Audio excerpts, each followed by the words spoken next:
Welcome to Servants of the Lord Ministries. Bienvenue à Servants of the Lord Ministries. Mon nom est Dr. Keith Jenkins et je suis le coordinateur international de Servants of the Lord Ministries.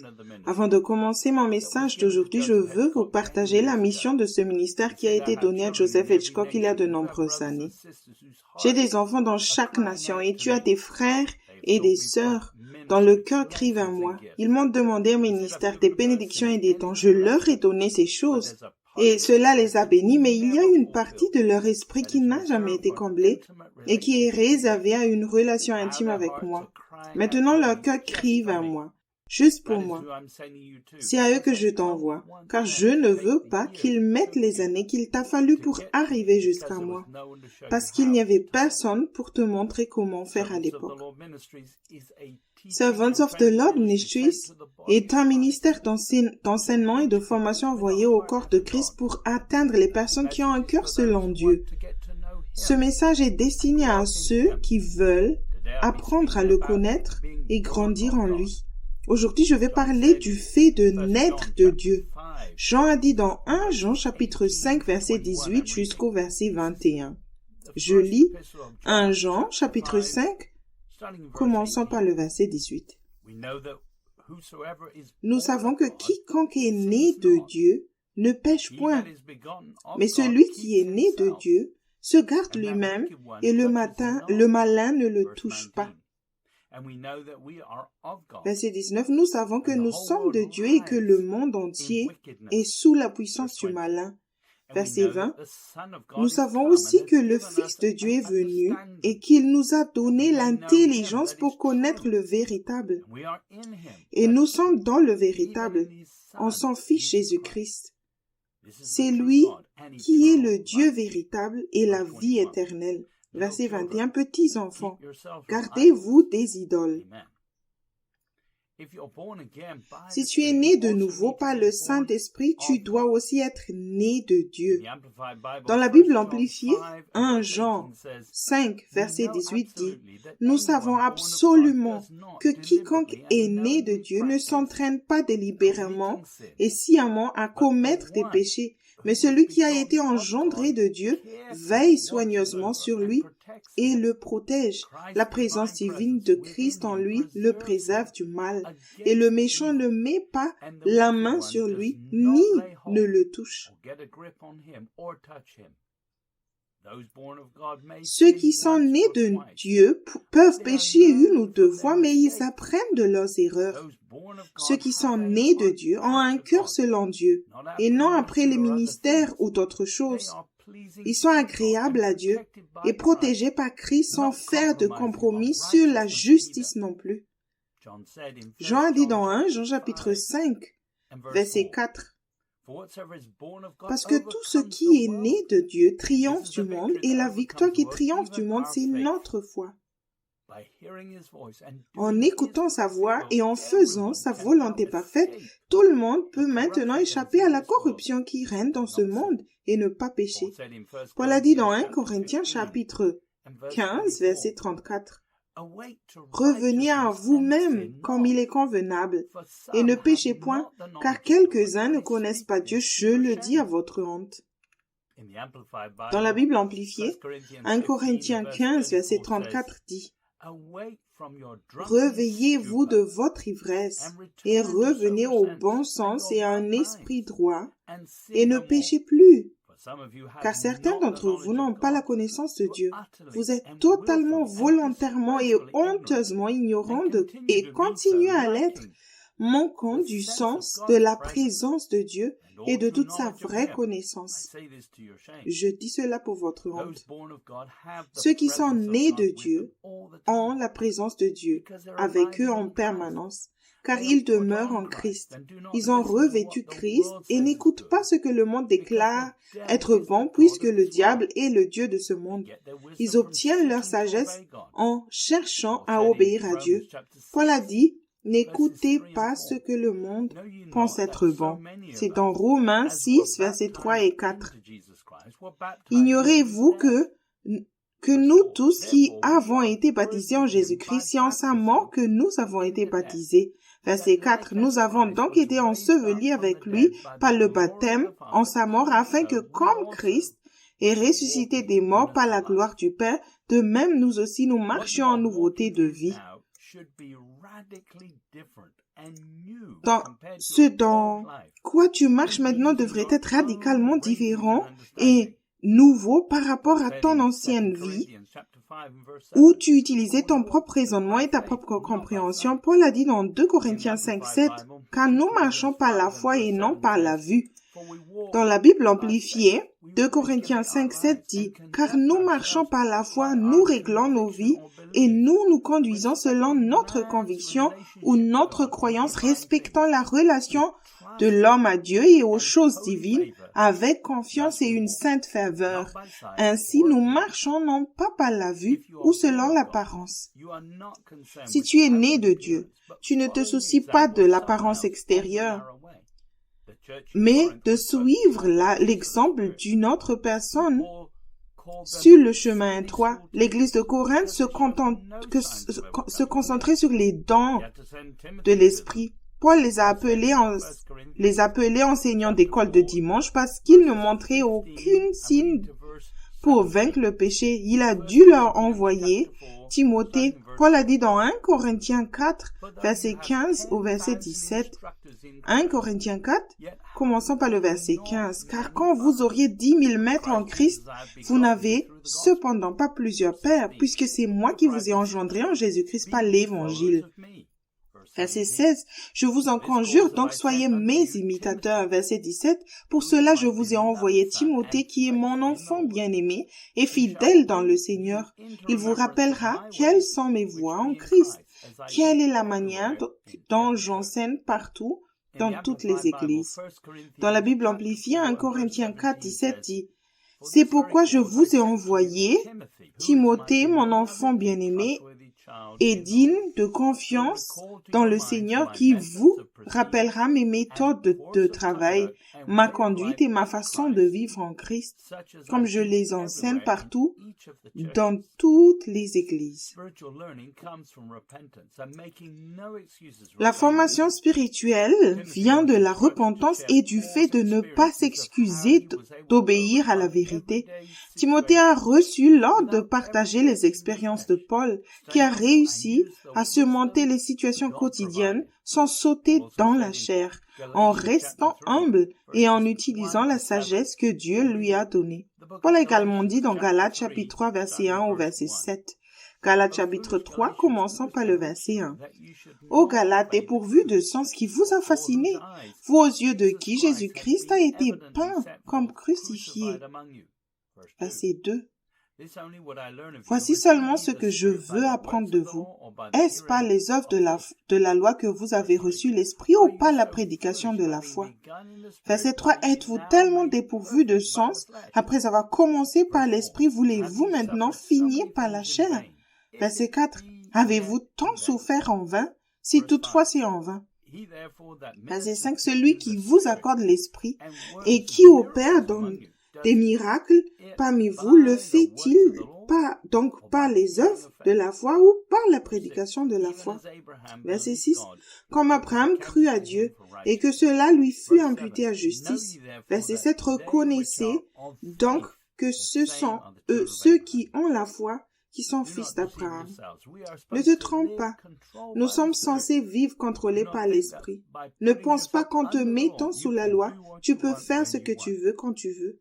En essayant de servir Dieu par les vaines paroles, tu deviendras un hypocrite et de mauvais fruits commenceront à se manifester. Pierre dit aux Juifs dans 1 Pierre 2, versets 1 et 2. C'est 1 Pierre chapitre 2, commençant par le verset 1. « Rejetant donc toute malice et toute ruse, la dissimulation, l'envie et toute médisance. » Verset 2. « Désirez comme des enfants nouveau-nés le lait spirituel et pur, afin que par lui, vous croissiez pour le salut. » Beaucoup d'enfants de Dieu ne grandissent jamais spirituellement parce qu'ils ne veulent pas se débarrasser de 5 choses, selon Pierre. Numéro 1, la malice, colère, mal ou mauvais, mauvaise volonté envers les autres, appelé de Dieu ou de Dieu lui-même. Numéro 2, ruse. Tromperie, ruse pour éviter la correction et la conviction. L'hypocrisie. Jouant à servir Dieu par les lèvres, juste en l'appelant simplement Seigneur, Seigneur, et en priant et en parlant d'une voix étrange pour paraître spirituel. Numéro 4, l'envie. Pensée charnelle, se comparer aux autres. Numéro 5, le mal parler, commérage, calomnie, médisance et jurons. Ceux qui sont nés de Dieu utilisent le lait de la parole de Dieu pour grandir spirituellement. Ils n'utilisent pas leurs propres pensées pour essayer de comprendre la Bible. Ils aiment la pression de se mettre au service des autres et vérifier que leurs fondations sont toujours solides. Pour rester sur le chemin étroit, tu dois avoir un motif pur et une attitude juste. Par la conviction et la repentance en utilisant le don de la vie éternelle, tu peux rester sur le chemin étroit et apprendre progressivement à le connaître. Nous lisons dans Jean chapitre 1, versets 16 et 17. Évangile de Jean chapitre 1, je lis le verset 16. Et nous avons tous reçu de sa plénitude, et grâce pour grâce. Verset 17, car la loi a été donnée par Moïse, la grâce et la vérité sont venues par Jésus-Christ. La grâce a augmenté, mais beaucoup utilisent la grâce comme une occasion pour la chair et n'utilisent pas la vérité pour se repentir ou obtenir plus de grâce. Nous lisons dans Proverbes chapitre 3 verset 7. Ne sois point sage à tes propres yeux, crains l'Éternel et détourne-toi du mal. Tu as permis que la connaissance augmente en ces derniers jours. Dans l'Église, ceux qui ne veulent pas s'occuper de leur propre nature charnelle ont substitué la vérité et la conviction par des traditions et des doctrines. La connaissance que Dieu a permise était pour que l'homme puisse faire du bien, mais il est impossible pour ceux qui sont sages à leurs propres yeux de s'éloigner du mal. Ils sont plutôt attirés par la sagesse du monde qui est pleine de corruption. C'est pourquoi Jésus a apporté la grâce et la vérité. Jacques a dit dans Jacques chapitre 3, verset 13 au verset 15. C'est Jacques, chapitre 3, je lis le verset 13. Lequel d'entre vous est sage et intelligent? Qu'il montre ses œuvres par une bonne conduite avec la douceur de la sagesse. Verset 14. Mais si vous avez dans votre cœur un zèle amer et un esprit de dispute, ne vous glorifiez pas et ne mentez pas contre la vérité. Verset 15. Cette sagesse n'est point celle qui vient d'en haut, mais elle est terrestre, charnelle, diabolique. Jésus a donné une parabole sur le royaume des cieux sur la terre qui inclut l'Église aujourd'hui. Jésus parlait de l'évangile de Matthieu chapitre 13. Je vais lire depuis le verset 24 au verset 30. C'est Matthieu 13, commençant par le verset 24. Il leur proposa une autre parabole et il dit, « Le royaume des cieux est semblable à un homme qui a semé une bonne semence dans son champ. » Verset 25. Mais pendant que les gens dormaient, son ennemi vint, sema l'ivraie parmi le blé et s'en alla. Verset 26. Lorsque l'arbre eut poussé et donné du fruit, l'ivraie parut aussi. N'as-tu pas semé une bonne semence dans ton champ? Le serviteur du maître de la maison vint lui dire, Seigneur, n'as-tu pas semé une bonne semence dans ton champ, D'où vient donc qu'il y a de l'ivraie? Verset 28, il leur répondit, c'est un ennemi qui a fait cela. Et le serviteur lui dit, veux-tu que nous allions l'arracher? Verset 29, non, dit-il, de peur qu'en arrachant l'ivraie, vous ne déraciniez en même temps le blé. Verset 30, laissez croître ensemble l'un et l'autre jusqu'à la moisson et à l'époque de la moisson. Je dirai au moissonneur, arrachez d'abord l'ivraie et liez-la en gerbe pour la brûler, mais amassez le blé dans mon grenier. Les disciples ont posé des questions sur cette parabole et Jésus a expliqué la signification dans Matthieu 13, verset 37 au verset 42. C'est Matthieu chapitre 13. Je lis le verset 37. Il répondit, « Celui qui sème la bonne semence, c'est le Fils de l'homme. » Verset 38. Le champ, c'est le monde. La bonne semence, ce sont les fils du royaume. L'ivraie, ce sont les fils du malin. Verset 39. L'ennemi qui l'a semé, c'est le diable. La moisson, c'est la fin du monde. Les moissonneurs, ce sont les anges. Verset 40. Or, comme on arrache l'ivraie et qu'on la jette au feu, il en sera de même à la fin du monde. Verset 41. Le Fils de l'homme enverra ses anges, qui arracheront de son royaume tous les scandales et ceux qui commettent l'iniquité. Verset 42. Et ils les jetteront dans la fournaise ardente, où il y aura des pleurs et des grincements de dents. Dans la Bible amplifiée, Matthieu 13, versets 41 et 42 dit, nous lisons, « Le Fils de l'homme enverra ses anges, et ils rassembleront hors de son royaume tous les fauteurs de troubles, des personnes par lesquelles les autres sont entraînés dans l'erreur ou dans le péché, et tous ceux qui commettent l'iniquité et agissent méchamment, et ils les jetteront dans la fournaise de feu. Il y aura des pleurs, des gémissements et des grincements de dents. » Les pasteurs et les dirigeants qui ont excusé le péché chez les autres et chez eux-mêmes finiront dans le lac de feu s'ils ne confessent pas et ne produisent pas le fruit de la repentance. Jean-Baptiste s'adressait aux chefs religieux dans Luc, l'évangile de Luc, chapitre 3, verset 7 au verset 9. Luc 3, verset 7. Il disait donc à ceux qui venaient en foule pour être baptisés par lui, « Race de vipères, qui vous a appris à fuir la colère à venir. » Verset 8. « Produisez donc des fruits dignes de la repentance et ne vous mettez pas à dire en vous-même, « Nous avons Abraham pour père. » Car je vous déclare que de ces pierres, Dieu peut susciter des enfants à Abraham. Verset 9. Déjà même la cognée est mise à la racine des arbres. Tout arbre donc qui ne produit pas de bons fruits sera coupé et jeté au feu.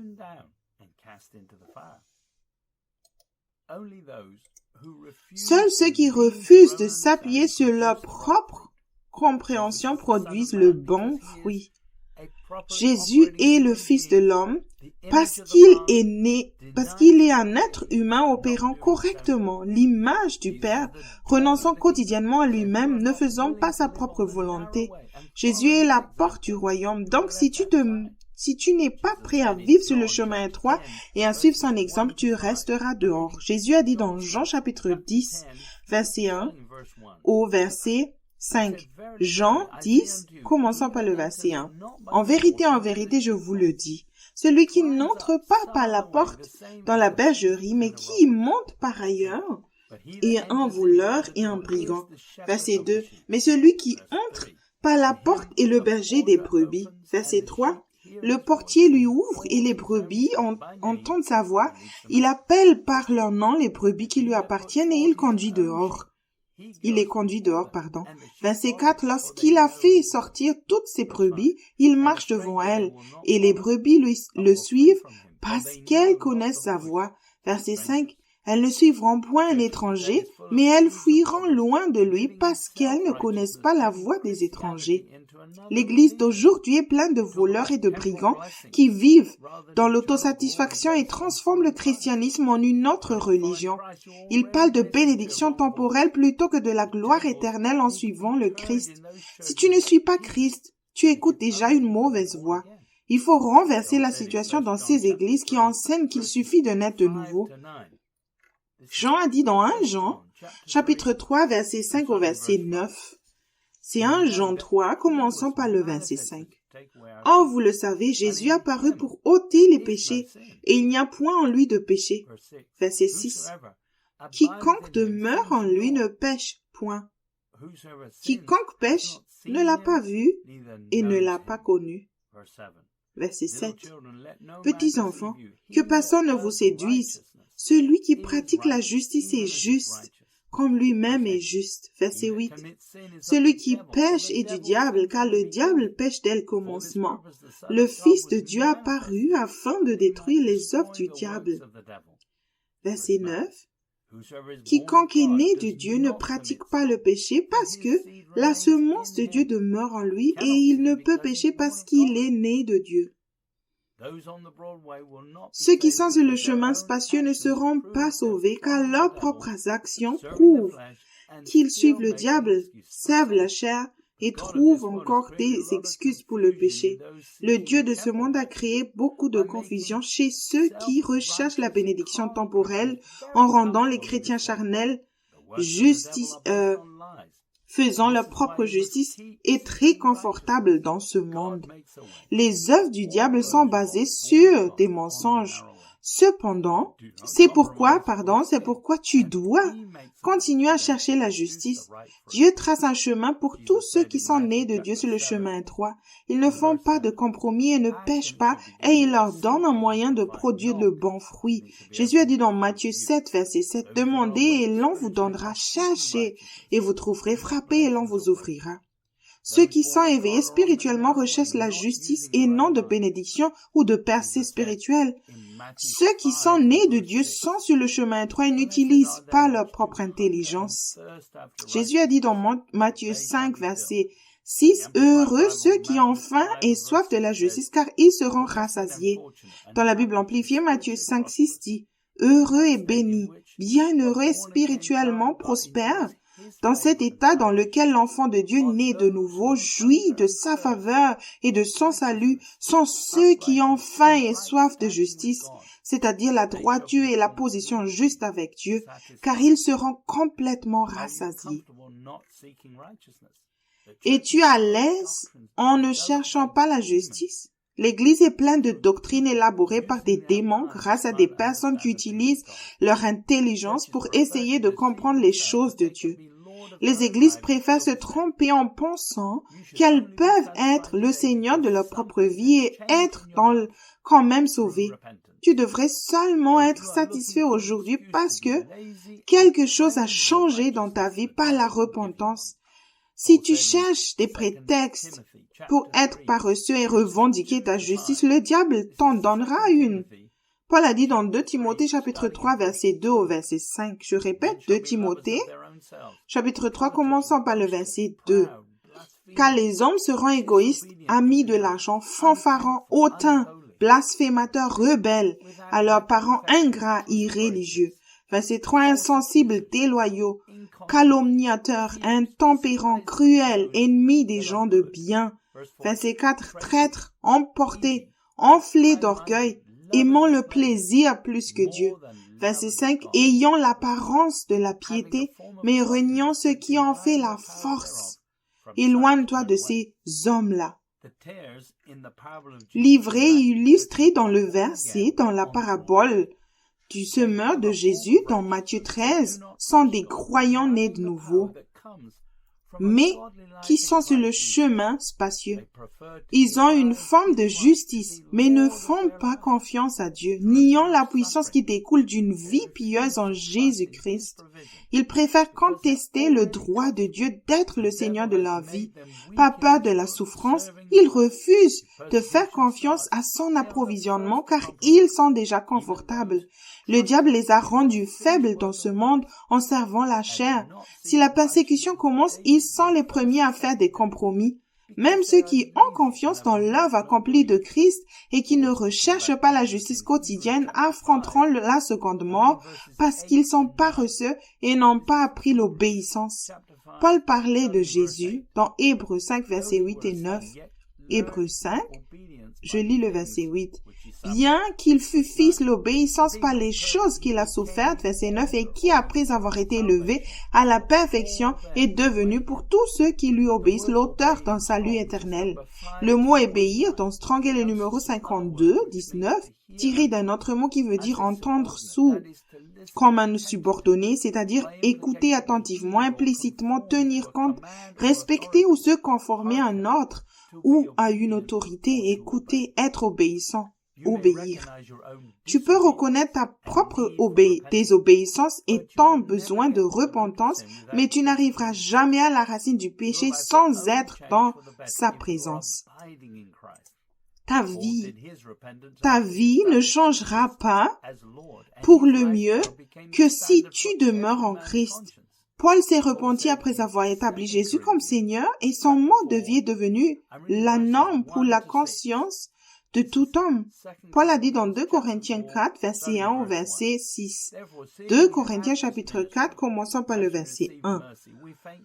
C'est pourquoi ayant ce ministère, selon la miséricorde qui nous a été faite, nous ne perdons pas courage. Verset 2, nous rejetons les choses honteuses qui se font en secret. Nous n'avons point une conduite astucieuse et nous n'altérons point la parole de Dieu, mais en publiant la vérité, nous nous recommandons à toute conscience d'homme devant Dieu. Verset 3, si notre évangile est encore voilé, il est voilé pour ceux qui périssent. Verset 4, pour les incrédules dont le Dieu de ce siècle a aveuglé l'intelligence, afin qu'ils ne vissent pas briller la splendeur de l'évangile de la gloire de Christ, qui est l'image de Dieu. Verset 5, nous ne nous prêchons pas nous-mêmes, c'est Jésus-Christ le Seigneur que nous prêchons. Et nous nous disons, vous, serviteurs, à cause de Christ. Verset 6, car Dieu qui a dit, la lumière brillera du sein des ténèbres, a fait briller la lumière dans nos cœurs pour faire resplendir la connaissance de la gloire de Dieu sur la face de Christ. Le processus de la maturité ne prend pas beaucoup de temps, si tu fais de Jésus le Seigneur et si tu ne retournes pas à ton propre vomi. Nous lisons dans Proverbe 26, verset 11. Comme un chien qui retourne à ce qu'il a vomi, ainsi est un insensé qui revient à sa folie. Paul n'avait pas de problème avec la seigneurie réelle et pratique de Jésus, car c'est ce qu'il prêchait. La seule chose qui t'empêche de faire de Jésus le Seigneur est ta réticence à faire face à ta nature charnelle.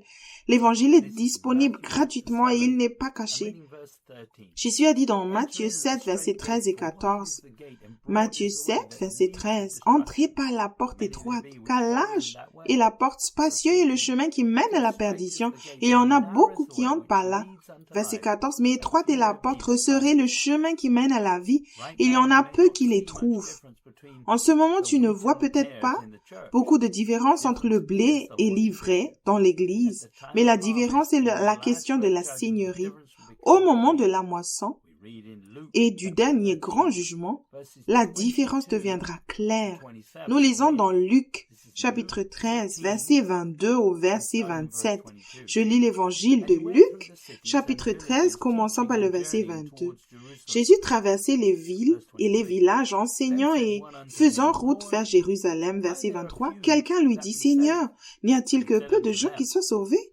Il leur répondit, verset 24, « Efforcez-vous d'entrer par la porte étroite, car je vous le dis, beaucoup chercheront à entrer et ne le pourront pas. » Verset 25, « Quand le maître de la maison se sera levé et aura fermé la porte, et que vous, étant dehors, vous commencerez à frapper à la porte en disant, « Seigneur, Seigneur, ouvre-nous. » Il vous répondra, « Je ne sais d'où vous êtes. » Verset 26.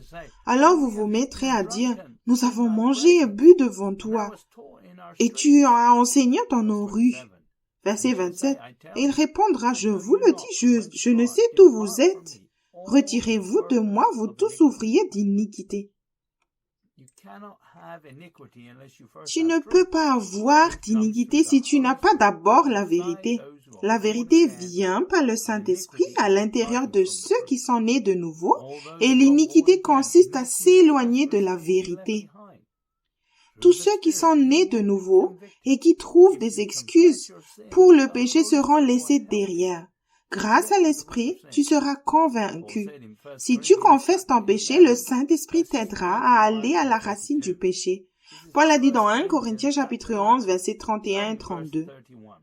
1 Corinthiens chapitre 11, commençons par le verset 31. Si nous nous jugeons nous-mêmes, nous ne serions pas jugés. Verset 32. Mais quand nous sommes jugés, nous sommes châtiés par le Seigneur, afin que nous ne soyons pas condamnés avec le monde. Dans la Bible amplifiée, 1 Corinthiens 11, verset 31 au verset 32 dit, « Car si nous nous examinons attentivement, en détectant nos défauts et en reconnaissant notre propre état, nous ne serions pas jugés et punis avec la peine prononcée par le jugement divin. Mais lorsque nous manquons à nos devoirs et sommes jugés par le Seigneur, nous sommes disciplinés et châtiés afin de ne pas être finalement condamnés au châtiment éternel avec le monde. Les églises perdent leur salinité et doivent être corrigées avant qu'il ne soit trop tard. Le monde devrait venir à toi pour obtenir des réponses sur la façon d'être sauvé et de vivre sur le chemin droit. Pierre a dit dans 1 Pierre 4, versets 17 et 18. Je lis 1 Pierre, chapitre 4. Je vais commencer par le verset 17. Car c'est le moment où le jugement va commencer par la maison de Dieu. Or, si c'est par nous qu'il commence, quelle sera la fin de ceux qui n'obéissent pas à l'évangile de Dieu? Verset 18. Et si le juste se sauve avec peine, que deviendront l'impie et le pécheur? Il est plus important que jamais d'apprendre le chemin étroit, la soumission à l'esprit, la correction et la repentance. Les églises ont des membres qui sont baptisés dans du jus de citron, ignorant la vraie justice, trouvant des excuses pour le péché. David a dit dans Psaume 16, verset 11. Tu me feras connaître le sentier de la vie. Il y a d'abondantes joies devant ta face, des délices éternelles à ta droite. Certains chrétiens croient que servir Dieu rend triste, mais c'est un mensonge. Le diable fait en sorte que les chrétiens soient à l'aise en servant la convoitise de la chair qu'ils ne peuvent pas vivre sans péché. Puis lorsque Dieu dit non à des activités qui semblent inoffensives, les chrétiens charnels jugent Dieu comme étant le problème. Dans le royaume, tu auras la plénitude de joie parce que tu es en règle avec Dieu. Elle n'est pas basée sur d'autres dans ce monde. Dès que tu es dans la chair, tu perds la joie qu'il procure et c'est un avertissement que tu as compromis ta justice en sortant de Christ. Lorsque tu confesses ton péché par la grâce et par le moyen de la foi, tu peux revenir dans sa présence. Cependant, le péché te fera sortir encore et encore si tu ne te repens pas des mensonges que tu crois dans ton cœur à propos de Dieu et de sa parole. Paul a dit dans Colossiens, chapitre 2, versets 10 et 11. C'est Colossiens, chapitre 2, commençons par le verset 10. Vous avez tout pleinement en lui qui est le chef de toute domination et de toute autorité. Verset 11. Et c'est en lui que vous avez été circoncis d'une circoncision que la main n'a pas faite, mais de la circoncision de Christ qui consiste dans le dépouillement du corps de la chair. Si tu crois de ton cœur que tu as la plénitude en lui, alors pourquoi te mettre dans la chair? La circoncision de Christ inclut l'abandon des activités qui ne font pas partie du plan de Dieu pour ta vie. Tu dois rechercher les conditions minimales pour ton salut et tout ce que tu dois abandonner pour accomplir ton appel. Il supprimera les activités et toute carrière que tu as choisies pour toi qui ne font pas partie de son plan. La circoncision de Christ implique le renoncement à toutes les choses sur lesquelles tu as confiance, aux activités et aux passe-temps qui nourrissent ta chair et te prennent du temps précieux. Jésus a dit dans Luc 9, verset 23 au verset 25, Luc 9, commençons par le verset 23, puis il dit à tous, si quelqu'un veut venir après moi, qu'il renonce à lui-même, qu'il se charge chaque jour de sa croix et qu'il me suive, verset 24, car celui qui voudra sauver sa vie la perdra, mais celui qui la perdra à cause de moi la sauvera. Verset 25. Et que servirait-il à un homme de gagner tout le monde s'il se détruisait ou se perdait lui-même?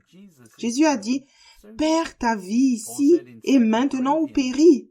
Seul Dieu sait ce qui est le mieux pour toi. Le temps touche à sa fin et Jésus arrive bientôt. Paul a dit dans 2 Corinthiens 13, verset 5 au verset 6. 2 Corinthiens 13, commençons par le verset 5. Examinez-vous vous-même pour savoir si vous êtes dans la foi. Éprouvez-vous vous-même. Ne reconnaissez-vous pas que Jésus-Christ est en vous? À moins peut-être que vous ne soyez réprouvés. verset 6. Mais j'espère que vous reconnaîtrez que nous ne sommes pas reprouvés. Le mot reprouvé dans Strong est le numéro 96 qui signifie non approuvé, c'est-à-dire rejeté. Par implication sans valeur, littéralement, moralement, naufragé, rejeté, reprouvé. Paul n'était pas un réprouvé même s'il traversait de nombreuses épreuves. Si tu t'accroches encore à quelque chose dans ce monde, tu empêches le processus de sanctification et tu seras un reprouvé. Ta foi doit être ancrée dans un profond respect et une grande reconnaissance envers Dieu pour avoir pris le contrôle total après avoir été si égoïste en laissant tes émotions, tes sentiments et la convoitise de la chair diriger ta vie. Même aujourd'hui encore, les chrétiens charnels considèrent comme mauvais ou fanatiques de servir Dieu. Il nous fait une faveur en nous sauvant de notre propre seigneurie. Josué a dit dans Josué 24, verset 5. C'est Josué chapitre 24, verset 15. « Et si vous ne trouvez pas bon de servir l'Éternel, choisissez aujourd'hui qui vous voulez servir, ou les dieux que servaient vos pères au-delà du fleuve, ou les dieux des Amoréens dans le pays desquels vous habitez. Moi et ma maison, nous servirons l'Éternel. » En obéissant à l'Esprit, tu peux éviter tout ce qui rend ta chair à l'aise. Sous la nouvelle alliance, tu as accès à la puissance du Saint-Esprit pour aider la nouvelle nature à se mortifier. Paul a dit dans Colossiens 3, verset 5 au verset 6. C'est Colossiens chapitre 3. Et je lis, commence par le verset 5. « Faites donc mourir les membres qui sont sur la terre, l'impudicité, l'impureté, les passions, les mauvais désirs et la cupidité qui est une idolâtrie. » Verset 6. C'est à cause de ces choses que la colère de Dieu vient sur les fils de la rébellion. Ceux qui ne tuent pas la chair ne seront jamais heureux sur le chemin étroit. S'ils obéissent à l'esprit, la chair se plaint. S'ils obéissent à la chair, l'esprit s'attriste. Paul a dit dans Galates chapitre 5 versets 17 et 18. C'est Galates chapitre 5, commençant par le verset 17. Car la chair a des désirs contraires à ceux de l'esprit, et l'esprit en a de contraires à ceux de la chair. Ils sont opposés entre eux, afin que vous ne fassiez point ce que vous voudriez. Verset 18. Si vous êtes conduits par l'esprit, vous n'êtes point sous la loi. Ne te trompe pas en pensant qu'en respectant la loi, tu peux rendre Dieu heureux et continuer à faire ce que tu veux. Si tu n'apprends pas à obéir à l'esprit avant qu'il ne soit trop tard, tu périras. Dieu prendra soin de tous ceux qui vivent par la foi sur le chemin étroit. Il pourvoit. Paul a dit dans Romains 14, verset 23, « Mais celui qui a des doutes au sujet de ce qu'il mange est condamné, parce qu'il n'agit pas par conviction. Tout ce qui n'est pas le produit d'une conviction est péché. » Paul dit que tu ne dois pas manger sans avoir foi, que ce qu'il a mis devant toi est bon, et manger librement, ce qui ne fera pas trébucher ton frère. Tu dois toujours rendre grâce avant de manger. Rien ne peut te nuire sur le chemin étroit. Il continuera à pourvoir à tes besoins. Tout ce qui ne vient pas de la simple foi en Dieu, en ce que Dieu te dit de faire est péché. Dans le livre « Mes brebis entendent ma voix » édition révisée chapitre 1, page 1 et 2, version française de Joseph Hitchcock dit, il écrit « Des milliers de chrétiens parlant de Dieu ont été écrits par des gens qui l'ont connu dans une certaine mesure. Vous pouvez étudier les livres écrits par ceux qui ont été reconnus comme étant des grands hommes et de grandes femmes de Dieu. Vous pouvez glaner ce qu'ils ont appris de Dieu pendant le temps où ils étaient dans le ministère. Beaucoup parmi ces fidèles serviteurs ont marché avec Dieu pendant 50 ou 60 ans et vous pouvez acquérir une certaine compréhension de qui est Dieu en étudiant leur vie.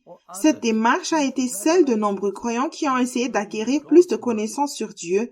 Beaucoup ont aussi étudié les écrits de Paul, de Pierre ou d'autres, dont les révélations sont reprises dans la parole de Dieu. Il est certes possible d'acquérir de cette manière plus de connaissances sur Dieu et sur la manière dont il opère, mais Cette attitude a créé un problème de théologie. L'Église a mis l'accent sur une étude au sujet de Dieu plutôt que sur l'étude de Dieu lui-même. Cette étude à propos de Dieu, nous l'avons appelée théologie et celle-ci est enseignée dans les séminaires et les écoles bibliques partout dans le monde. Les croyants étudient la Bible ainsi que d'autres livres écrits par des hommes et des femmes de Dieu pour voir ce qu'ils ont à dire sur lui. Mais nous sommes passés à côté de l'essentiel, notre propre étude personnelle et individuelle de Dieu. La véritable théologie n'est pas une étude au sujet de Dieu, mais bien l'étude de Dieu. Dieu veut que nous apprenions à le connaître en ayant une relation vivante personnelle avec lui. La meilleure façon d'étudier Dieu lui-même est de lui faire Seigneur. Arrête d'être un spectateur et entre dans la scène. Tu ne peux pas apprendre à connaître Dieu en lisant simplement le journal d'un missionnaire pieux. Par la chair, tu ne feras que copier quelque chose qui a l'apparence extérieure de la justice et qui est facile à reproduire pour ta chair. Paul a dit à Timothée dans 1 Timothée 6, verset 9 au verset 12. 1 Timothée 6, commençant par le verset 9. Mais ceux qui veulent s'enrichir tombent dans la tentation, dans le piège et dans beaucoup de désirs insensés et pernicieux qui plongent les hommes dans la ruine et la perdition. Verset 10, car l'amour de l'argent est une racine de tous les maux et quelques-uns, en étant possédés, se sont égarés loin de la foi et se sont jetés eux-mêmes dans bien des tourments. Verset 11, pour toi, homme de Dieu, fuis ces choses et recherche la justice, la piété, la foi, l'amour, la patience, la douceur. Verset 12, combat le bon combat de la foi, saisis la vie éternelle à laquelle tu as été appelé et pour laquelle tu as fait une belle confession en présence d'un grand nombre de témoins. Arrête de servir l'argent, mène le bon combat en refusant de t'appuyer sur ta propre compréhension. Tu peux faire confiance à Dieu et lui obéir maintenant en utilisant le don de la vie éternelle. Nous lisons dans Proverbe 3, versets 5 et 6. Proverbe 3, commençons par le verset 5. Confie-toi en l'Éternel de tout ton cœur et ne t'appuie pas sur ta sagesse. Verset 6, reconnais-le dans toutes tes voies et il aplanira tes sentiers.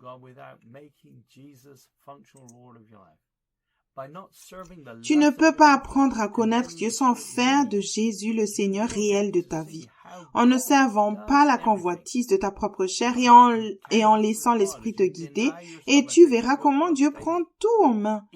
Tu auras des expériences uniques avec Dieu en renonçant à toi-même et en prenant ta croix chaque jour. Chacune de ces expériences t'aidera à voir que ses voies sont plus élevées et meilleures à mesure que tu grandis spirituellement en faisant sa volonté. Nous lisons dans Ésaïe 55, versets 8 et 9. C'est Ésaïe chapitre 55, commençant par le verset 8. « Car mes pensées ne sont pas vos pensées et vos voix ne sont pas mes voix, dit l'Éternel. » Verset 9. « Autant les cieux sont élevés au-dessus de la terre, autant mes voix sont élevées au-dessus de vos voix, et mes pensées au-dessus de vos pensées. » Lors du grand jugement dernier, chaque langue confessera que Jésus est Seigneur, mais ce sera trop tard pour ceux qui veulent faire partie du royaume du Christ. Paul a dit dans Philippiens 2, verset 10 au verset 12. C'est Philippiens chapitre 2, commençons par le verset 10. Afin qu'au nom de Jésus, tout genou fléchisse dans les cieux, sur la terre et sous la terre. Verset 11. Et que toute langue confesse que Jésus est Seigneur à la gloire de Dieu le Père. Verset 12. Ainsi, mes bien-aimés, comme vous avez toujours obéi, travaillez à votre salut avec crainte et tremblement, non seulement comme en ma présence, mais bien plus encore maintenant que je suis absent. Il reste encore un peu de temps maintenant pour établir Jésus comme Seigneur. Ne te fie pas à la prière du pécheur que tu as fait il y a plusieurs années. L'évangile du paresseux qui dit qu'il suffit de naître de nouveau est populaire parmi les églises confortables qui ne veulent pas de changement. Si tu es confortable, le diable utilise ton exemple pour empêcher les autres d'entrer dans le royaume et les empêcher de boire le poison du diable. Au lieu de cela, Jésus a dit dans Jean chapitre 4, verset 14, Et celui qui boira de l'eau que je lui donnerai n'aura jamais soif, et l'eau que je lui donnerai deviendra en lui une source d'eau qui jaillira jusque dans la vie éternelle.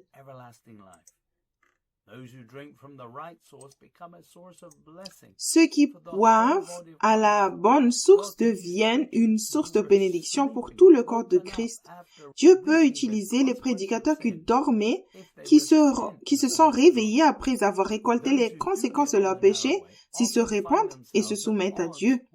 Ceux qui se mettent sur le chemin étroit se retrouvent souvent en désaccord avec les chrétiens charnels. Tu peux avoir besoin de quitter une église pour grandir spirituellement, mais tu dois d'abord établir Jésus comme Seigneur. Nous lisons Proverbes chapitre 14, versets 12 et 13. Proverbes chapitre 14, commençons par le verset 12. Telle voie paraît droite à un homme, mais son issue, c'est la voie de la mort. Verset 13. Au milieu même du rire, le cœur peut être affligé et la joie peut finir par la détresse. Dans le cadre de la repentance, admets que tu t'es trompé et que tu t'es engagé sur la voie qui semble juste. Ne blâme jamais l'Église ou la dénomination dans laquelle tu te trouves pour le manque de vérité dans ta vie. Tous ceux qui sont nés de nouveau ont le Saint-Esprit. Tu as choisi de croire des mensonges parce que c'était plus facile pour ta chair. Tu aurais dû te repentir des œuvres mortes et non seulement des mauvaises œuvres. De plus, tu n'as pas renoncé à toi-même chaque jour et n'as pas pris ta croix, ce que Jésus a ordonné. C'est toi le problème et non personne d'autre. Paul a dit dans Hébreux 11, versets 5 et 6. Je lis Hébreux, chapitre 11, commençant par le verset 5. C'est par la foi qu'Enoch fut enlevé pour qu'il ne vit point la mort et qu'il ne parut plus, parce que Dieu l'avait enlevé, car avant son enlèvement, il avait reçu le témoignage qu'il était agréable à Dieu. Verset 6. Or, sans la foi, il est impossible de lui être agréable, car il faut que celui qui s'approche de Dieu croit que Dieu existe et qu'il est le rémunérateur de ceux qui le cherchent.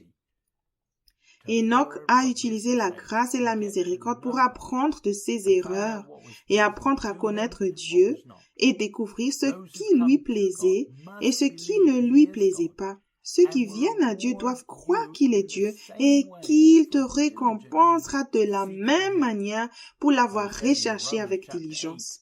Paul a dit dans Romains chapitre 8, verset 8. Or, ceux qui vivent selon la chair ne sauraient plaire à Dieu. Si ta chair n'est pas crucifiée et dans la tombe, elle donne une odeur nauséabonde pour Dieu. Ne te trompe pas. Tu ne changeras pas son avis. Tu peux cependant entrer dans son royaume en te soumettant au Saint-Esprit. Paul a dit dans Romains 14, verset 17, « Car le royaume de Dieu, ce n'est pas le manger et le boire, mais la justice, la paix et la joie par le Saint-Esprit. » Ceux qui vivent dans le royaume sont en règle avec Dieu, avec une paix et une joie qui proviennent d'une vie qui est immergée et contrôlée par l'Esprit avec l'onction de Dieu sur leur vie. Jésus a dit, Matthieu 13, verset 43. C'est l'évangile de Matthieu, chapitre 13, verset 43. Alors les justes resplendiront comme le soleil dans le royaume de leur Père. Que celui qui a des oreilles pour entendre, entende. Tu ne peux considérer, percevoir et comprendre spirituellement qu'en entendant et non en pensant. Même maintenant, ceux qui sont sur le chemin étroit en suivant le Christ brillent pour lui. Ils produisent le bon fruit car le royaume de Dieu est là maintenant par l'Esprit. Chaque génération doit regarder son propre fruit et ne pas se tromper elle-même. Dans cette dernière génération, l'amour de l'argent est encore un problème. Paul a dit à l'Église dans Hébreux 13, versets 5 et 6. C'est Hébreux 13. Je lis le verset 5. Ne vous livrez pas à l'amour de l'argent. Contentez-vous de ce que vous avez, car Dieu lui-même a dit, « Je ne te délaisserai point et je ne t'abandonnerai point. » Verset 6. C'est donc avec assurance que nous pouvons dire, « Le Seigneur est mon aide, je ne craindrai rien. » Que peut me faire un homme? Dans la Bible amplifiée, Hébreux 13, verset 5 dit « Que ton caractère ou ta disposition morale soit libre de l'amour de l'argent, y compris la cupidité, l'avarice, la luxure et le désir de posséder des biens terrestres, et que tu sois satisfait de ta situation actuelle et de ce que tu as, car il, c'est-à-dire Dieu lui-même a dit, je ne te laisserai pas tomber, je ne t'abandonnerai pas et je ne te laisserai pas sans soutien, c'est-à-dire je ne te laisserai pas, je ne te laisserai pas, je ne te laisserai pas sans défense, je ne t'abandonnerai pas, je ne te laisserai pas tomber, je relâcherai mon emprise sur toi, assurément non. La promesse de la provision de Dieu est là pour tous ceux qui sont sur le chemin étroit et en suivant le Christ comme ses premiers disciples. Jésus a dit dans Matthieu, évangile de Matthieu, chapitre 28, verset 19 et verset 20. Matthieu 28, commençons par le verset 19. Allez, faites de toutes les nations des disciples, les baptisant au nom du Père, du Fils et du Saint-Esprit, verset 20, et enseignez-leur à observer tout ce que je vous ai prescrit. Et voici, je suis avec vous tous les jours jusqu'à la fin du monde. Ces premiers disciples ont reçu l'ordre de respecter ces commandements pour une raison et d'enseigner aux autres à respecter également ses commandements. Jésus a dit à ses disciples dans Jean chapitre 14 verset 21 jusqu'au verset 26. C'est Jean 14 commençant par le verset 21. Celui qui a mes commandements et qui les garde, c'est celui qui m'aime. Et celui qui m'aime sera aimé de mon Père. Je l'aimerai et je me ferai connaître à lui. Verset 22. Jude, non pas l'Iscariote, lui dit, « Seigneur, d'où vient que tu te feras connaître à nous et non au monde ?» Verset 23. Jésus lui répondit, « Si quelqu'un m'aime, il gardera ma parole, et mon Père l'aimera. Nous viendrons à lui, et nous ferons notre demeure chez lui. » Verset 24. « Celui qui ne m'aime pas ne garde point mes paroles, et la parole que vous entendez n'est pas de moi, mais du Père qui m'a envoyé. »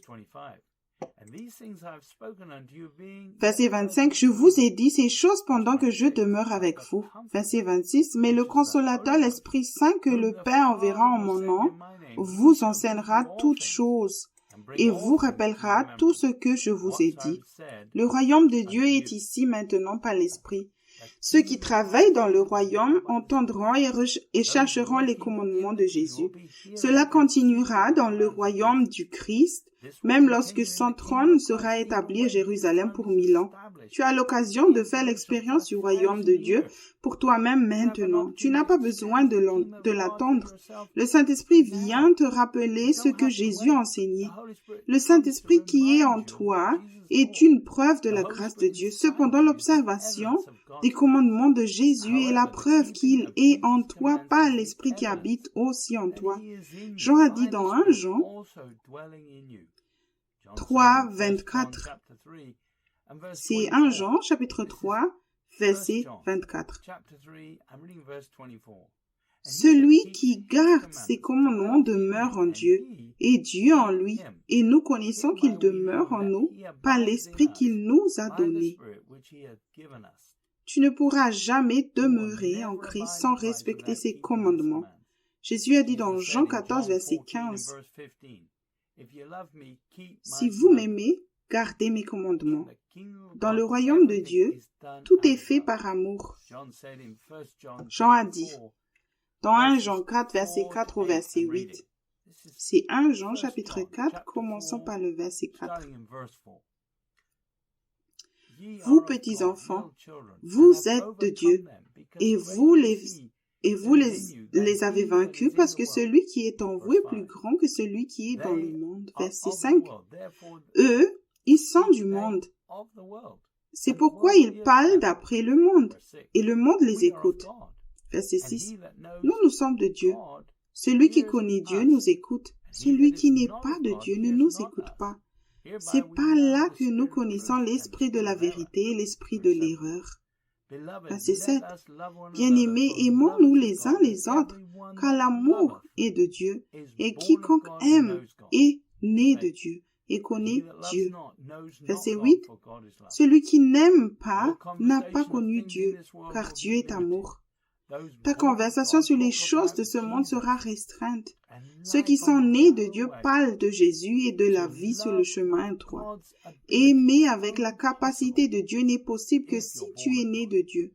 L'amour pur est tellement étranger à ce monde où chacun s'occupe de ses propres intérêts. Paul a dit dans Philippiens chapitre 2, verset 2 au verset 4.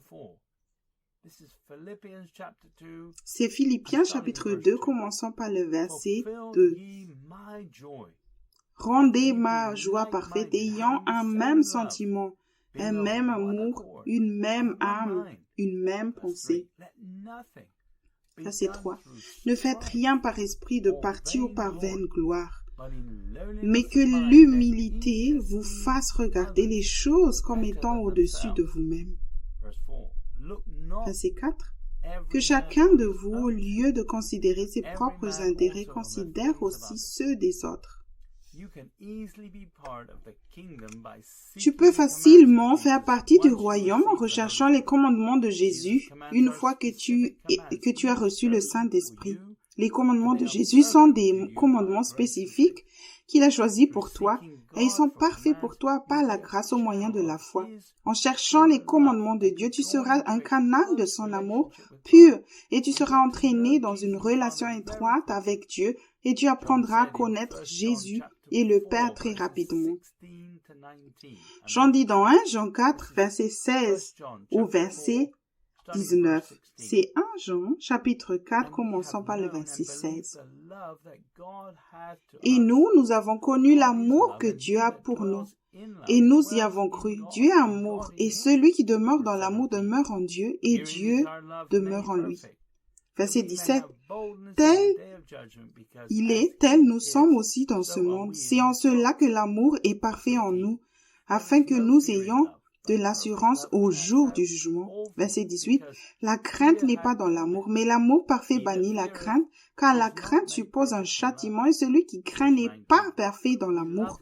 Verset 19. Pour nous l'aimons parce qu'il nous a aimés le premier. Jésus est vivant et en respectant ses commandements, tu peux échapper à la corruption et semer en lui, expérimentant la vie éternelle maintenant sur cette terre. Paul a dit dans Galates 6, verset 7 au verset 9. C'est Galates, chapitre 6, commençant par le verset 7. Ne vous y trompez pas. On ne se moque pas de Dieu. Ce qu'un homme aura semé, il le moissonnera aussi. Verset 8. Celui qui sème pour sa chair moissonnera de la chair la corruption, mais celui qui sème pour l'esprit moissonnera de l'esprit la vie éternelle. Verset 9. Ne nous laissons pas de faire le bien, car nous moissonnerons au temps convenable si nous ne nous relâchons pas. Dieu ne veut pas que tu te trompes. Il s'assurera que tu récoltes ce que tu as semé. Dieu a fait en sorte que nous puissions récolter une bonne moisson, même si le diable est le Dieu de ce monde. Dieu s'assure que si nous semons l'amour, nous recevrons l'amour en retour. Si nous faisons les choses par peur, alors nous serons remplis d'un esprit de peur. Paul a dit à Timothée, dans 2 Timothée 1, verset 7 au verset 9. Je lis 2 Timothée, chapitre 1, commençant par le verset 7. Car ce n'est pas un esprit de timidité que Dieu nous a donné, mais un esprit de force, d'amour et de sagesse. Verset 8. N'aie donc point honte du témoignage à rendre à notre Seigneur, ni de moi sans prisonnier, mais souffre avec moi pour l'Évangile, par la puissance de Dieu. Verset 9. Qui nous a sauvés et nous a adressé une sainte vocation, non à cause de nos œuvres, mais selon son propre dessein et selon la grâce qui nous a été donnée en Jésus-Christ avant les temps éternels. Pour plus d'informations sur la façon de développer l'amour de Dieu, lis le livre Comment grandit l'amour de Joseph Hitchcock. Il existe une pandémie mondiale de péché et de dépression qui peut être attribuée au manque d'amour de Dieu. Les chaînes de télévision seraient en difficulté aujourd'hui sans cette pandémie de péché car elles n'auraient autrement rien de mauvais à rapporter. Le monde ne croit pas que l'Évangile peut résoudre tous les problèmes du monde. Ils préfèrent résoudre les problèmes eux-mêmes afin de pouvoir continuer à faire ce qu'ils veulent et quand ils le veulent. Dans les derniers jours, le cœur des hommes s'effondrera à cause de la peur qui s'abattra sur la terre. Même ceux qui sont dans l'Église écoutent des théories de conspiration. Le monde peut voir les hypocrites dans l'Église aujourd'hui qui ne se renient pas eux-mêmes et ne prennent pas leur croix sur le chemin étroit et font des choses sans demander à Dieu.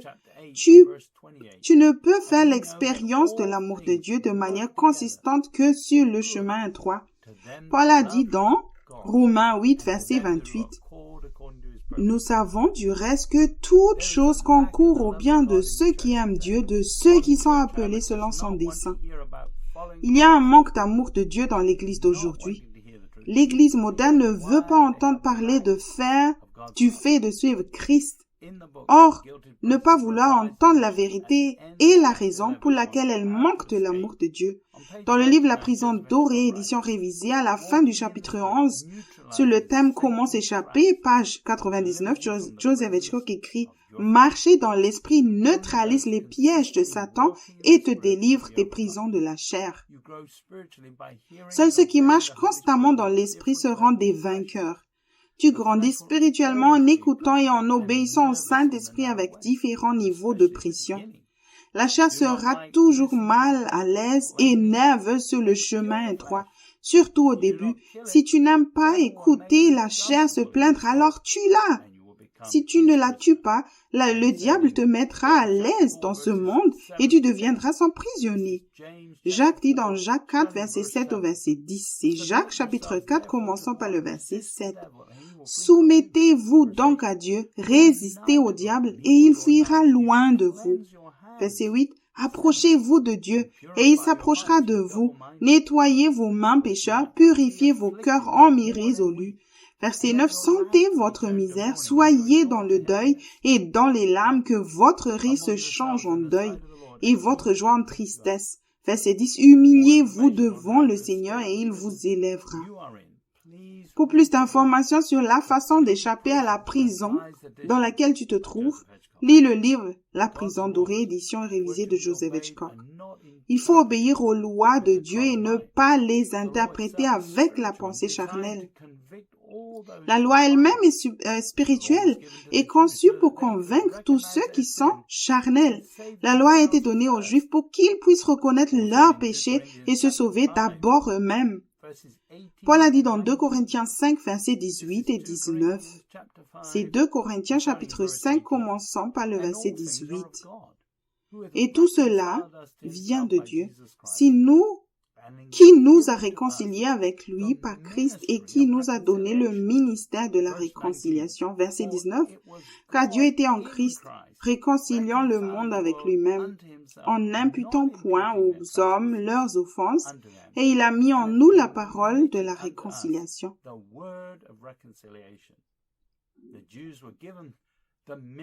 Les Juifs ont d'abord reçu le ministère de la réconciliation. Ils ont dû apprendre à faire confiance à la grâce et à la miséricorde de Dieu et à se repentir eux-mêmes. Ils étaient censés se repentir par la conviction basée sur la loi et atteindre les autres avec un témoignage de réconciliation, mais ils ont commencé à promouvoir la loi à la place. Certaines églises font la même chose. Elles utilisent la parole écrite pour atteindre les autres sans donner un témoignage personnel de repentance. Paul avait le ministère de la réconciliation parce qu'il était doué pour la repentance. Tu dois te changer toi-même avant de pouvoir aider quelqu'un d'autre à vaincre le péché et le diable. L'observation de la loi ou d'autres traditions n'est pas le moyen d'être justifié aux yeux de Dieu. Paul a dit dans Hébreux 10, verset 15 au verset 17. C'est Hébreux chapitre 10, commençons par le verset 15. C'est ce que le Saint-Esprit nous atteste aussi, car après avoir dit, verset 16, « Voici l'alliance que je ferai avec eux. Après ces jours-là, dit le Seigneur, je mettrai mes lois dans leur cœur et je les écrirai dans leur esprit. Il ajoute, dans verset 17, et je ne me souviendrai plus de leurs péchés ni de leur iniquité. Laisse le Saint-Esprit déposer ses pensées de la parole écrite dans ta tête par la grâce au moyen de la foi pour que tu te repentes. Si ta pensée n'est pas renouvelée, il a encore tous les programmes. Elle a encore tous les programmes du diable et tu ne peux aider personne. Paul a dit dans Hébreux 5, versets 17 et 14, Hébreux 5, verset 13, « Or, quiconque est au lait n'a pas l'expérience de la parole de justice, car il est un enfant. Mais la nourriture solide est pour les hommes faits, pour ceux qui, dont le jugement est exercé par l'usage à discerner ce qui est bien et ce qui est mal. Tu serviras le diable en écoutant tes propres sentiments, les traditions et les règles moralisatrices créées par l'homme. L'Église est remplie de bébés spirituels aujourd'hui qui veulent entendre des écritures réconfortantes tirées de la parole écrite sorties de leur contexte. Certains chrétiens charnels ont même leurs promesses préférées écrites sur de petits bouts de papier conservés dans une boîte à trésors, prête à être utilisée en cas de besoin. Tu ne peux pas maintenir la justice en utilisant une boîte à promesses comme moyen d'orientation quotidien. Paul a dit dans 2 Corinthiens 7, verset 10, « En effet, la tristesse selon Dieu produit une repentance à salut dont on ne se repent jamais, tandis que la tristesse du monde produit la mort. » La tristesse mondaine et les paroles réconfortantes ne sont pas un remède au péché. Ceux qui ont peur de la conviction et de la correction sur le plan spirituel seront laissés derrière. Jésus a dit dans Apocalypse 3, versets 19 et 20. Apocalypse 3, verset 19. « Moi je reprends et je châtie tous ceux que j'aime. Et donc du zèle et repens-toi. » Verset 20. « Voici, je me tiens à la porte et je frappe. Si quelqu'un entend ma voix et ouvre la porte, j'entrerai chez lui et je souperai avec lui et lui avec moi. » Ne fais pas couler ta foi. Toutes les bonnes choses appartiennent à ceux qui surmontent. Avoir de l'intimité est le but final, mais pas sans vaincre le péché et le diable. L'Église de Laodicée a dû répondre à la conviction qui frappait à la porte de leur cœur. Ils devaient être complètement francs à propos de leur hypocrisie, de leurs mensonges, de leur résistance à la conviction, de leurs propos mensongers à l'égard de ceux qui essayaient de les aider par des messages percutants. Cette Église trompait aussi les autres. Après cela, Jésus pouvait se manifester à eux. Jésus poursuit dans Apocalypse 3, versets 21 et 22. Apocalypse 3, verset 21. « Celui qui vaincra, je le ferai asseoir avec moi sur mon trône, comme moi j'ai vaincu et me suis assis avec mon Père sur son trône. » Verset 22. « Que celui qui a des oreilles entende ce que l'Esprit dit aux églises. » Le salut éternel est basé sur l'obéissance à l'Esprit, non sur le fait d'être né de nouveau. Choisis-tu l'option douce parce que tu connais quelqu'un qui pourrait être perdu autrement, ou est-ce que parce que tes enfants n'iront pas au paradis par le véritable évangile? Tu ne peux pas changer les règles, personne ne peut être sauvé sans obéir à l'Esprit. C'est pourquoi nous avons la grâce et la vérité. Il n'y a pas d'excuse. Si tu veux aider quelqu'un d'autre, tu dois d'abord te sauver toi-même, car les autres ne croiront pas autrement. Paul a dit dans 2 Pierre 1, versets 3 et 4. 2 Pierre, chapitre 1, commençons par le verset 3. « Comme sa divine puissance nous a donné tout ce qui contribue à la vie et à la piété, au moyen de la connaissance de celui qui nous a appelés par sa propre gloire et par sa vertu. » Verset 4. « Lesquels nous assurent de sa part les plus grandes et les plus précieuses promesses, afin que par elles, vous deveniez participants de la nature divine, en fuyant la corruption qui existe dans le monde par la convoitise. » Dieu nous a donné de précieuses promesses pour que nous puissions vaincre le péché et le diable par la foi sur le chemin droit. Dans les derniers jours, beaucoup essaieront de justifier leurs propres fruits par des activités d'église en prétendant que Jésus est le Seigneur, mais ils seront laissés derrière. Jésus a dit dans Matthieu 7, versets 22 et 23.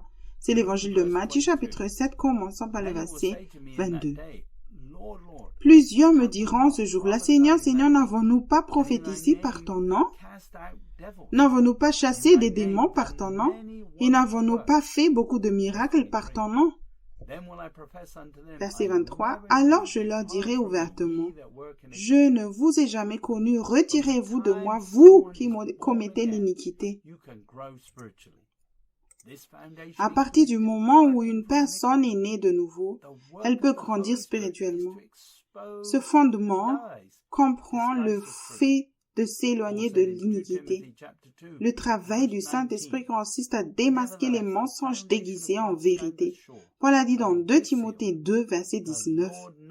Néanmoins, le solide fondement de Dieu reste debout. Avec ces paroles qui servent de sceau, le Seigneur connaît ceux qui lui appartiennent et quiconque prononce le nom du Seigneur, qu'il s'éloigne de l'iniquité. Le mot iniquité, dans Strong est le numéro 93 tiré d'un autre mot qui veut dire injustice légale, proprement la qualité par l'implication, l'acte, injustice morale, de caractère, de vie, iniquité, injustice, tort. Noah Webster 1828 définit l'iniquité comme suit. Numéro 1, injustice, iniquité, une déviation de la droiture, comme l'iniquité de la guerre, l'iniquité de la traite des esclaves. Numéro 2, manque de droiture dans le principe, comme une poursuite malveillante ayant pour origine l'iniquité de l'auteur. Numéro 3, une déviation particulière de la droiture, un péché ou un crime, la méchanceté, tout acte d'injustice. Ta vie devrait changer, depuis que tu as reçu le Saint-Esprit. Soit tu changes, soit tu résistes à Dieu. Les bonnes activités ne peuvent pas remplacer le besoin d'entendre le Seigneur et d'obéir. La chair et l'esprit sont opposés l'un à l'autre. Ceux qui marchent dans l'esprit cesseront de pécher. Paul a dit dans Galates 5, verset 16, « Je dis donc marchez selon l'esprit et vous n'accomplirez pas les désirs de la chair. » Le Saint-Esprit résistera à ceux qui écoutent la chair. Dans la chair, tu es sous la loi et tu seras condamné. Le diable peut alors te nourrir de mensonges et te faire croire que la condamnation vient de Dieu. Il veut te faire craindre la conviction et la repentance qui mènent à la vie. Le diable te rend si confortable dans la chair que tu acceptes une paix basée sur l'absence de troubles dans ce monde. Le diable a pu te tromper parce que tu veux toujours faire ce que tu veux. Ceux qui marchent dans l'esprit avec un cœur selon Dieu ne sont pas condamnés même lorsqu'ils sont convaincus. Paul a dit dans Romains 8, verset 1 au verset 6. C'est Romains chapitre 8, commençons par le verset 1. Il n'y a donc point maintenant aucune condamnation pour ceux qui sont en Jésus-Christ. Verset 2, pardon. En effet, la loi de l'Esprit de Dieu, de vie en Jésus-Christ, m'a affranchi de la loi, du péché et de la mort. Verset 3. Car, chose impossible à la loi, parce que la chair la rendait sans force, Dieu a condamné le péché dans la chair, en envoyant à cause du péché son propre Fils dans une chair semblable à celle du péché. Verset 4. Et cela afin que la justice de la loi fût accomplie en nous qui marchons non selon la chair mais selon l'esprit. Verset 5. Ceux, en effet, qui vivent selon la chair s'affectionnent aux choses de la chair, tandis que ceux qui vivent selon l'esprit s'affectionnent aux choses de l'esprit. Verset 6. Et l'affection de la chair, c'est la mort, tandis que l'affection de l'esprit, c'est la vie et la paix. Il existe de nombreux signes indiquant que tu as une passion pour Dieu. Soit tu avances avec Dieu, soit tu recules en servant le diable. Il n'y a pas de troisième option. Nous lisons dans Jérémie chapitre 7, verset 23 au verset 26. Jérémie chapitre 7, je lis le verset 23. « Mais voici l'ordre que je leur ai donné.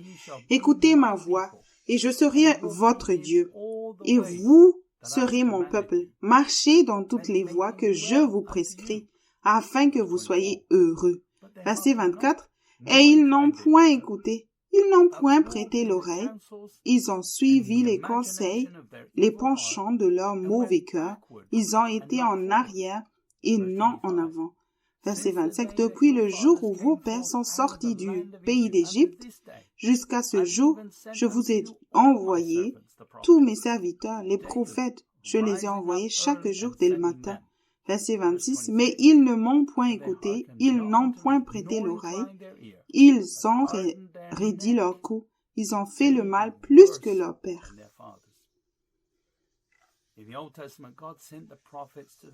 Dans l'Ancien Testament, Dieu a envoyé les prophètes aux Juifs et ils les ont résistés. Puis Dieu a envoyé Jésus, son Fils unique, et ils l'ont tué. Maintenant, dans l'Église, il nous a envoyé le Saint-Esprit pour que nous puissions parvenir à la vérité. Il ne sera pas plus facile d'arriver à la vérité et de savoir si quelque chose plaît à Dieu ou non. La tristesse du Saint-Esprit de Dieu est là pour t'aider à reconnaître ton péché. Le Saint-Esprit est fidèle pour t'alerter qu'il demeure en toi jusqu'au jour du jugement. Et cela se passera soit quand tu meurs, soit quand tu rencontreras Jésus. Paul a dit dans Éphésiens 4, verset 30 au verset 32, Éphésiens 4, verset 30, « N'attristez pas le Saint-Esprit de Dieu par lequel vous avez été scellés pour le jour de la rédemption. » Verset 31, « Que toute amertume, toute animosité, toute colère, toute clameur, toute calomnie et toute espèce de méchanceté disparaissent du milieu de vous. » Verset 32, « Soyez bons les uns envers les autres, compatissants, vous pardonnant réciproquement comme Dieu vous a pardonné en Christ. » Si tu attristes le Saint-Esprit, tu fais marche arrière. Paul a dit à l'Église de ne pas attrister le Saint-Esprit, car si tu continues à le faire, ton nom peut être effacé du livre de vie de l'agneau. Jésus et les prophètes ont averti les Juifs de la venue du royaume de Dieu le jour de la Pentecôte. Être scellé n'est pas une garantie que tu vas régner et gouverner. Comment vas-tu régner si tu désobéis au Saint-Esprit dans ton cœur maintenant? Ceux qui sont nés de Dieu ne vivent pas pour eux-mêmes. Paul a dit dans 2 Corinthiens 5, versets 15 et 16. 2 Corinthiens chapitre 5, je lis le verset 15. « Et qu'il est mort pour tous afin que ceux qui vivent ne vivent plus pour eux-mêmes, mais pour celui qui est mort et ressuscité pour eux. » Verset 16. « Ainsi, dès maintenant, nous ne connaissons personne selon la chair. Et si nous avons connu Christ selon la chair, maintenant nous le connaissons plus de cette manière. Paul n'a rien revendiqué en se basant sur le fait qu'Abraham était son père, comme les Juifs qui ont péri aux années 70 après Jésus-Christ avec le temple. Le changement de vie de Paul était la preuve qu'il était un enfant du Dieu vivant. Paul était né de Dieu et grandissait spirituellement. Paul a dit dans 2 Corinthiens 5, verset 17, « Si quelqu'un est en Christ, il est une nouvelle créature. Les choses anciennes sont passées. Voici toutes choses sont devenues nouvelles. » Dans la Bible amplifiée, 2 Corinthiens 5, 17 dit, « C'est pourquoi si quelqu'un est greffé dans le Christ le Messie, il est une nouvelle création, une créature entièrement nouvelle. L'ancienne condition morale et spirituelle précédente est passée. Voici que le nouveau est arrivé. » Jésus est venu pour nous sauver. Il ne faisait que représenter le Père. Il était qualifié pour juger car il est le Fils de l'homme et le Fils de Dieu, écoutant correctement et ne faisant rien de lui-même. Jésus a dit dans Jean 5, verset 26 au verset 30. Je lis l'Évangile de Jean, chapitre 5, commençons par le verset 26. Car comme le Père a la vie en lui-même, ainsi il a donné au Fils d'avoir la vie en lui-même. Verset 27. Et il lui a donné le pouvoir de juger parce qu'il est Fils de l'homme. Verset 28. Ne vous étonnez pas de cela, car l'heure vient où tous ceux qui ont dans les sépulcres entendront sa voix et en sortiront. Verset 29. Ceux qui auront fait le bien ressusciteront pour la vie, mais ceux qui auront fait le mal ressusciteront pour le jugement. Verset 30. Je ne puis rien faire de moi-même, selon que j'entends, je juge, et mon jugement est juste parce que je ne cherche pas ma volonté, mais la volonté de celui qui m'a envoyé. Si tu es vraiment en Christ, tu as le même système opératoire que Jésus avait lorsqu'il était sur cette terre. Paul a dit dans Romains 5, verset 10, « Car si, lorsque nous étions ennemis, nous avons été réconciliés avec Dieu par la mort de son Fils, à plus forte raison, étant réconciliés, serons-nous sauvés par sa vie. » Jésus est vivant. Mets-toi sur ce chemin étroit. Garde les commandements de Jésus. Ces commandements ne sont pas seulement une courte liste de 10 choses à éviter, comme dans l'Ancien Testament. Le péché est tout ce qui est contraire à la volonté parfaite de Dieu pour ta vie, en pensée, en but et en action.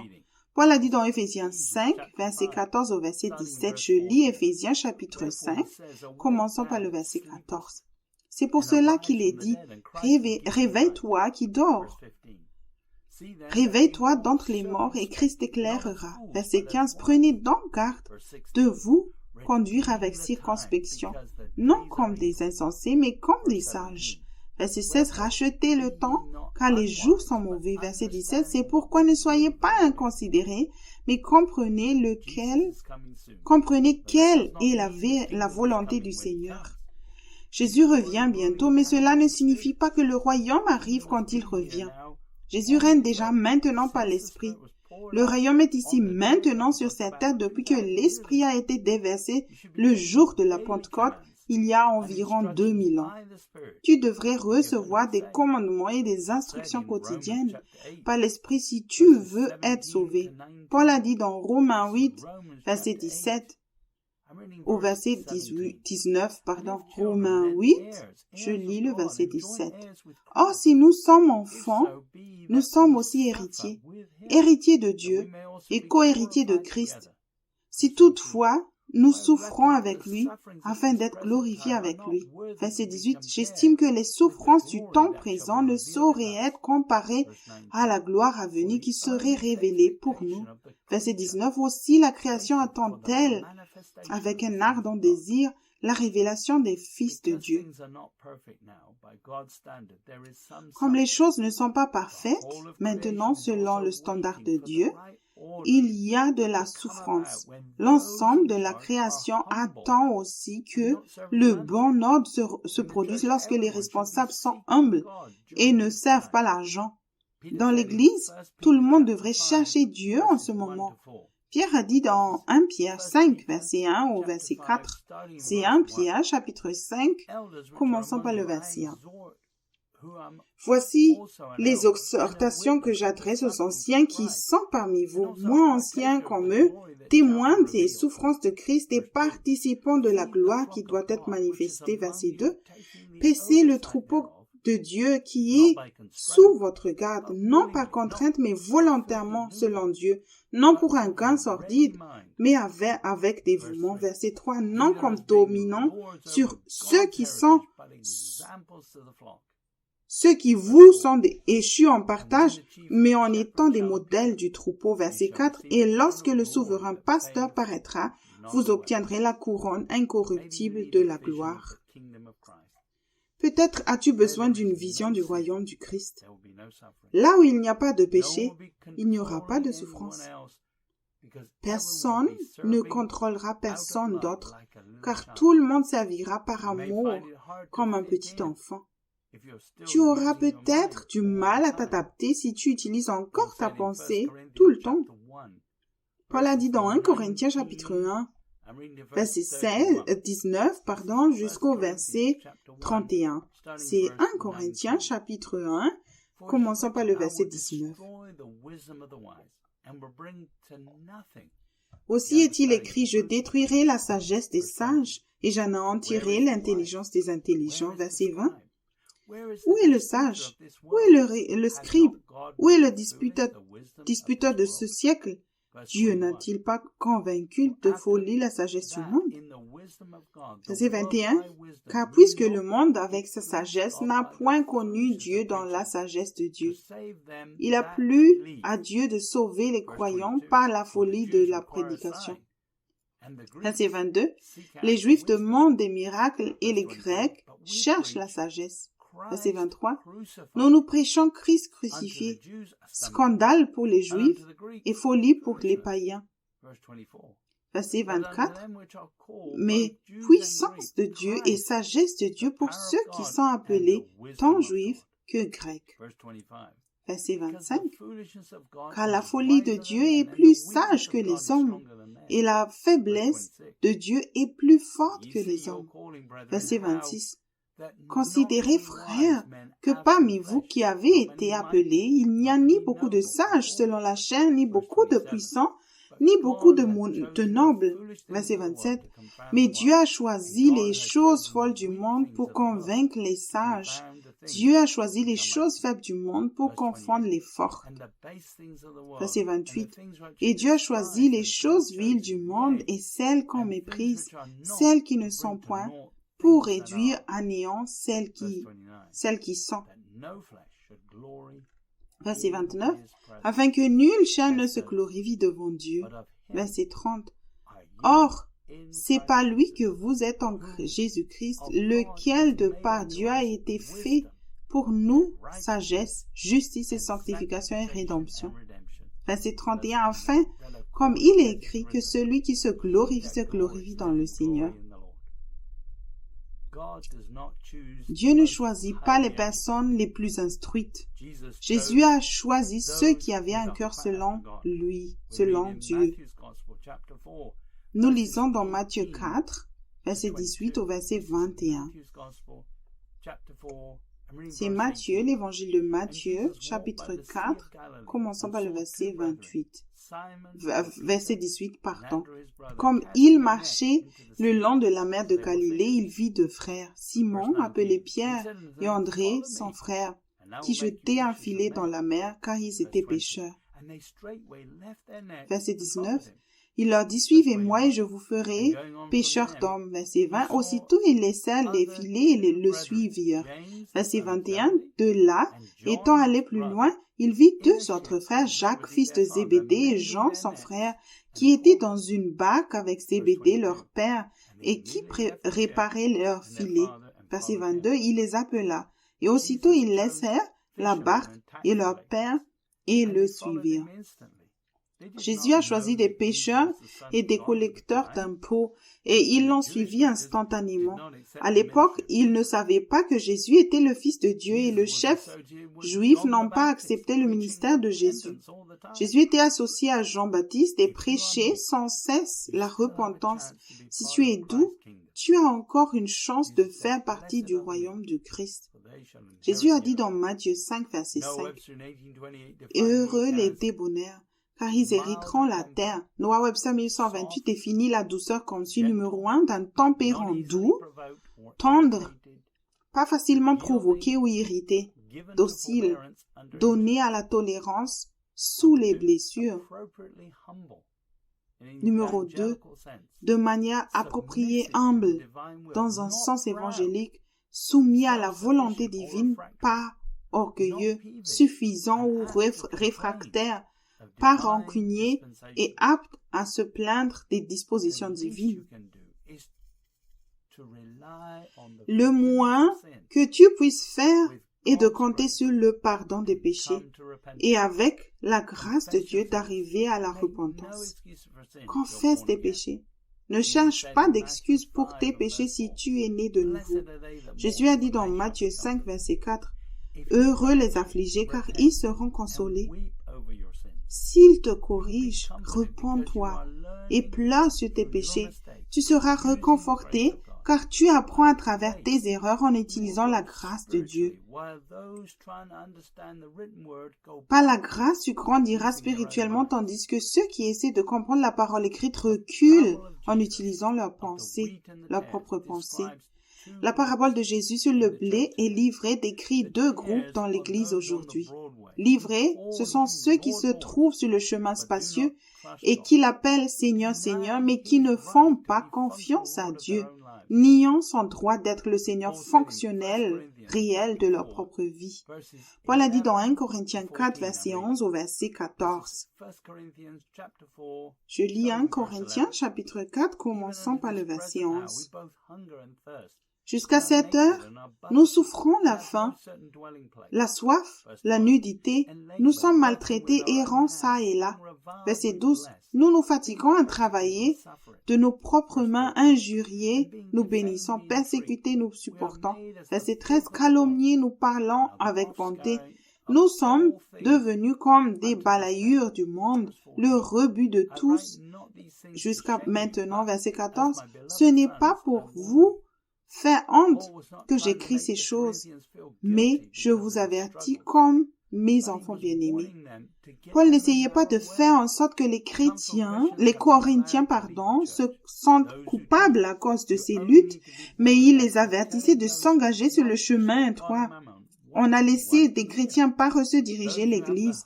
Ceux qui enseignent qu'il suffit de naître de nouveau disent à ceux qui veulent servir Dieu et maman ce qu'ils veulent entendre. Ceux qui ont le Saint-Esprit savent que cette doctrine est un mensonge, car sinon, ce que Paul a vécu n'était pas nécessaire. Tu as reçu le Saint-Esprit afin d'apprendre à entendre et à faire la volonté parfaite de Dieu pour ta propre vie et d'apprendre comment il pourvoit à tes besoins sur le chemin étroit. Ne te trompe pas, tu peux vaincre le péché et le diable en te soumettant à Dieu de la même façon que Jésus a vaincu la croix. Ceux qui suivent l'exemple de Christ croient que Dieu pourvoit. Ceux qui ne croient pas suivent plutôt le Dieu de ce monde. Paul parlait de Christ dans 1 Corinthiens 15, verset 4 au verset 8. 1 Corinthiens 15, commençons par le verset 4. Qu'il a été enseveli, qu'il est ressuscité le troisième jour selon les Écritures, verset 5, et qu'il est apparu à ses faces puis aux 12, verset 6. Ensuite, il est apparu à plus de 500 frères à la fois, dont la plupart sont encore vivants et dont quelques-uns sont morts. Verset 7. Ensuite, il est apparu à Jacques, puis à tous les apôtres. Verset 8. Après eux tous, il m'est aussi apparu à moi comme à l'avorton. Dieu a envoyé Paul juste avant que la corruption ne commence dans l'Église, et il a été chargé d'écrire la plupart des lettres du Nouveau Testament.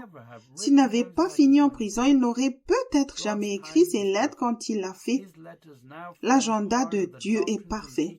Ces lettres font maintenant partie des doctrines et de l'enseignement du Christ pour cette dernière génération.